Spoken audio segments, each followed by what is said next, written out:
दोस्तों आज की तारीख है 27 दिसंबर 2025 और देश दुनिया में जो कुछ भी हुआ वह जानना आपके लिए बेहद जरूरी है। तो आइए जानते हैं सब कुछ सिर्फ एक वीडियो में। लेकिन उससे पहले एक खास बात, आज का दिन इतिहास में बेहद ही महत्वपूर्ण है क्योंकि आज ही के दिन 1911 में हमारा राष्ट्रगान जनगण मन पहली बार कोलकाता में भारतीय राष्ट्रीय कांग्रेस के अधिवेशन में गाया गया था। रविन्द्रनाथ टैगोर ने लिखा था यह गीत, जो कि आज हमारी पहचान है। साथ ही आज का दिन 1945 में विश्व बैंक की स्थापना का दिन भी है, जिसका मकसद था विश्व अर्थव्यवस्था को मजबूत करना। और हाँ, आज ही के दिन सलमान खान का जन्मदिन भी है, जो कि बॉलीवुड के मशहूर अभिनेता हैं। तो चलिए डालते हैं एक नजर आज की सुर्खियों पर। आज 27 दिसंबर को कांग्रेस की सर्वोच्च निर्णय निकाय वर्ग कमेटी की बैठक होने वाली है, जहां मनरेगा को लेकर जोरदार चर्चा होगी। सरकार ने इस योजना को में जी ग्राम जी बिल के बदलने का फैसला किया है और कांग्रेस इसे महात्मा गांधी का अपमान बता रही है। यह बिहार चुनाव के बाद पहली बैठक है।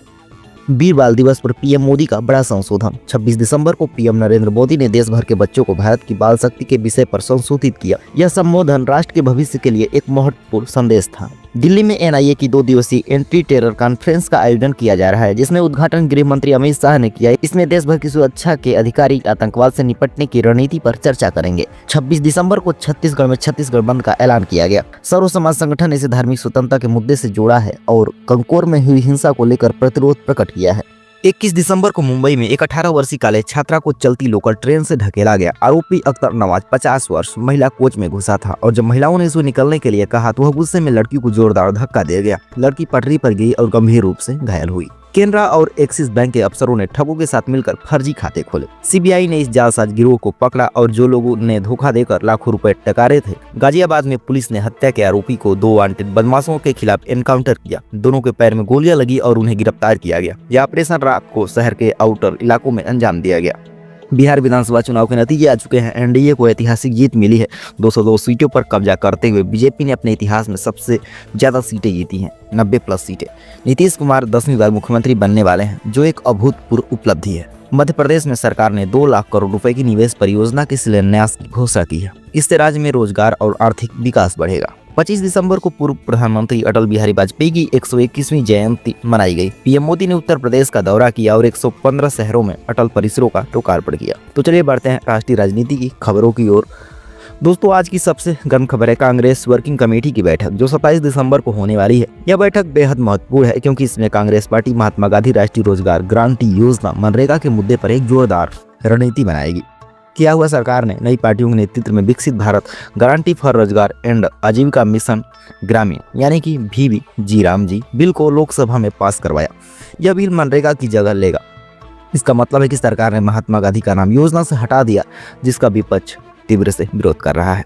कांग्रेस का आरोप। कांग्रेस अध्यक्ष मल्लिकार्जुन खड़गे ने कहा कि यह महज नाम बदलना नहीं है, बल्कि विश्व की सबसे बड़ी रोजगार योजना की प्रणाली की हत्या है। विपक्ष का आरोप है कि सरकार मजदूरों को उनके अधिकारों से वंचित कर रही है। आज की बैठक का मकसद, इस बैठक में कांग्रेस के नेतृत्व में मनरेगा को लेकर एक व्यापक आंदोलन की रणनीति तैयार की जाएगी। यह बिहार चुनाव की हार के बाद पार्टी की पहली बैठक है, इसलिए 2026 के आने वाले चुनाव असम, तमिलनाडु, पश्चिम बंगाल की रणनीति भी बनेगी। चलिए अगली खबर की ओर बढ़ते हैं। अगली खबर है दोस्तों, बिहार की राजनीति परिदृश्य पूरी तरह बदल गया है। एनडीए ने 243 सीटों की असेंबली में 202 सीटें जीतकर एक अभूतपूर्व जीत दर्ज की है। यह केवल एक चुनावी जीत नहीं है, बल्कि एक राजनीतिक भूकंप है। एनडीए का प्रदर्शन, बीजेपी 90+ सीटें। यह बीजेपी के लिए बिहार में एक नया इतिहास। पहली बार बीजेपी ने किसी चुनाव में इतनी सीटें जीती हैं। चलिए अगली खबर की ओर बढ़ते हैं। अगली खबर है 25 दिसंबर को हमारे देश के पूर्व प्रधानमंत्री अटल बिहारी वाजपेयी की 121वीं जयंती मनाया गया। अटल जी की एक ऐसा राजनेता थे जिन्होंने देश को अलग अलग दौरों में नेतृत्व किया और राष्ट्र को आगे बढ़ाने के लिए कड़ी मेहनत की।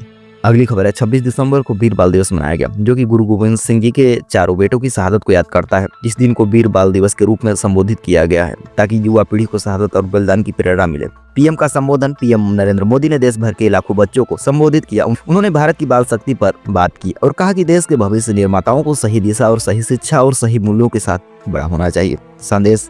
पीएम मोदी ने जोर दिया कि बच्चों की भारत का भविष्य है और उन्हें आधुनिक शिक्षा के साथ साथ भारतीय संस्कृति और मूल्यों से भी अधिक जोड़ना चाहिए। अगली खबर है अरावली पर्वत श्रेणी के संरक्षण को लेकर सरकार ने एक बड़ी कार्यवाही की है। दिल्ली, हरियाणा, राजस्थान को जोड़ने वाली इस ऐतिहासिक पर्वत श्रेणी को बचाने के लिए सरकार ने नई खनन परियोजना का प्रतिबंध लगा दिया है। समस्या क्या है? अरावली की 10,000 से अधिक एकड़ भूमि पर अवैध निर्माण हो रहा है। खनन और निर्माण कार्यों से पर्वत श्रेणी नष्ट हो रही है, जिससे पर्यावरण को गंभीर नुकसान हो रहा है। सरकार की नीति, सरकार ने नई खनन परियोजना का कुल प्रतिबंध लगा दिया है। सचिन पायलट सहित कांग्रेस के नेता इसके खिलाफ आंदोलन भी कर रहे हैं, लेकिन सरकार पर्यावरण संरक्षण को प्राथमिकता दे रही है, ऐसा सरकार को लग रहा है। लेकिन आप लोगों को क्या लगता है, कमेंट करके जरूर बताएं। तो चलिए देश भर की जो घटनाएं हैं उन घटनाओं पर एक नज़र डाल लेते हैं। दोस्तों, दिल्ली की NIA की 2 दिवसीय एंटी टेरर कॉन्फ्रेंस का आयोजन किया जा रहा है। यह कॉन्फ्रेंस आतंकवाद को रोकने के लिए एक राष्ट्रीय रणनीति बनाने के लिए है। महत्वपूर्ण साझेदार इस कॉन्फ्रेंस का उद्घाटन गृह मंत्री अमित शाह ने किया। इस देश भर में सुरक्षा एजेंसियों के प्रमुख, पुलिस अधिकारी और खुफिया विभाग के अधिकारी हिस्सा ले रहे हैं।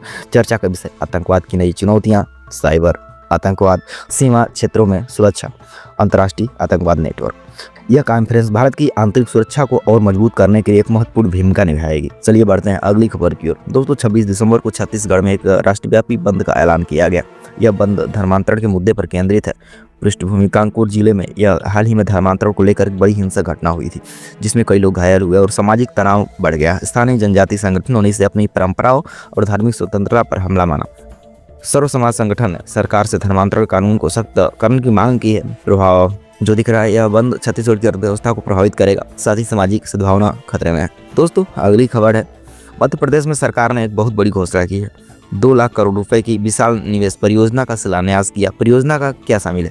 नए विनिर्माण केंद्र, अवसरों विकास, कृषि संबंधित उद्योग, तकनीकी केंद्र। इसका मतलब क्या है? नए रोजगार, हजारों नई नौकरियां सृजित होंगी, आर्थिक विकास, राज्य की अर्थव्यवस्था में तेजी आएगी, स्थानीय विकास, गांव और शहरों दोनों को क्या फायदा होगा? सरकार की रणनीति, यह विकसित भारत की दिशा में एक बड़ा कदम है। लेकिन हमारा देश कितना विकसित हुआ आप लोग देख सकते हैं, जहाँ सरकार हर राज्य में बुनियादी ढांचे और बेरोजगारों को प्राथमिकता दे रही है। तो चलिए बढ़ते हैं अगली खबर की ओर। अगली खबर है, जम्मू कश्मीर की पुलिस एक नई तकनीकी अपनाने जा रही है। आर्टिफिशियल इंटेलिजेंस यानी कि AI का इस्तेमाल करके आतंकवादी गतिविधियों को रोकना। यह कैसे काम करेगा? सर्विलांस कैमरे से AI डेटा जुटाएगा, संदिग्ध गतिविधियों को पहचानेगा और रियल टाइम अलर्ट जारी करेगा।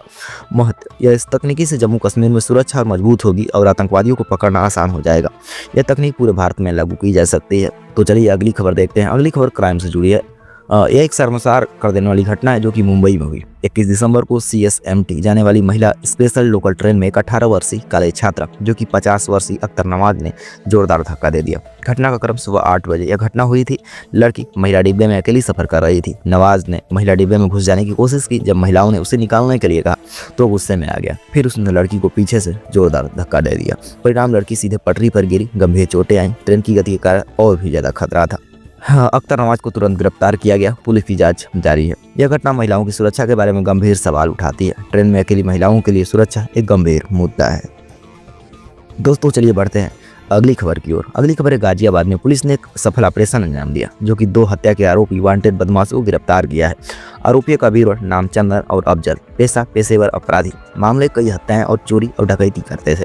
एनकाउंटर का जो विवरण है देख लेते हैं। समय देर रात एनकाउंटर की गई। स्थान जो था वह गाजियाबाद के आउटर इलाके में हुआ था। परिस्थिति, दोनों बाइक पर भाग रहे थे और पुलिस ने जो कार्यवाही की, पुलिस ने रोड ब्लॉक बनाया और आरोपियों को प्रतिरोध, दोनों ने पुलिस पर भी गोली चलाई। जवाबी कार्रवाई में पुलिस ने जवाबी फायरिंग की। परिणाम, दोनों के पैरों में गोलियां लगी। यह एक ऑपरेशन गाजियाबाद में अपराध को नियंत्रित करने की दिशा में एक बड़ा कदम है। तो चलिए अगली खबर की ओर बढ़ते हैं। यह एक बहुत बड़ा जालसाजी मामला है जो कि बैंकिंग सेक्टर को शर्मसार कर रहा है। CBI ने केनरा और एक्सिस बैंक के अफसरों को एक संपूर्ण गिरोह को पकड़ा है। योजना कैसे काम कर रही थी, चलिए स्टेप बाय स्टेप समझते हैं। बैंक अफसर गिरोह के साथ मिलकर मिलीभगत रहते थे। ठगों के लिए फर्जी खाते खोल दिए जाते थे। लोगों को धोखा देकर उनके खाते से पैसे निकाले जा रहे थे। लाखों रुपए इसी तरह डकारे गए। मामला सामने कैसे आया? कुछ पीड़ितों ने शिकायत दर्ज की। CBI ने जांच शुरू की। बैंक रिकॉर्ड की जांच से पूरा षड्यंत्र सामने आ गया। गिरफ्तारियां, बैंक अफसर गिरफ्तार हुए, ठग गिरफ्तार हुए। कुल में लगभग 10 से 15 लोग पकड़े गए हैं। नुकसान करोड़ों रुपए की धोखाधड़ी हुई है। यह मामला दिखाता है कैसे भ्रष्ट अधिकारी और अपराधी मिलकर आम लोगों को ठग सकते हैं। और दोस्तों, अगली खबर है, मध्य प्रदेश में भीषण जुर्म की घटना सामने आई जो समाज को शर्मसार करती है। घटना स्थानिक मंदिर MP का एक जिला है। पीड़ित एक नाबालिग स्कूल छात्रा 18 वर्ष से कम उसकी उम्र बताई जा रही है। जो आरोपी है वो मंदिर का पुजारी है। अपराध, बालिका से यौन अत्याचार करता है। परिस्थिति, लड़की मंदिर में दर्शन करने जाती है और पुजारी ने मंदिर के अंदर इस अहम घटना को अंजाम दिया। लड़की ने अपने माता पिता को बताया। पुलिस में शिकायत दर्ज की गई। कार्रवाई, पुजारी को तुरंत गिरफ्तार किया गया। यह मामला धार्मिक संस्थाओं की पवित्रता को भी चोट पहुंचाता है। तो दोस्तों ये थी 27 दिसंबर 2025 की बड़ी और जरूरी खबरें। राजनीति से लेकर अपराध, सुरक्षा से लेकर आर्थिक विकास, हर क्षेत्र में कुछ न कुछ घटित हो रहा है। हमने देखा आज कांग्रेस की रणनीति, मनरेगा के मुद्दे पर बिहार का राजनीतिक नक्शा बदलना, सरकार के विकास प्रोजेक्ट और नई सुरक्षा तकनीकें, भीषण अपराधों का भंडाफोड़।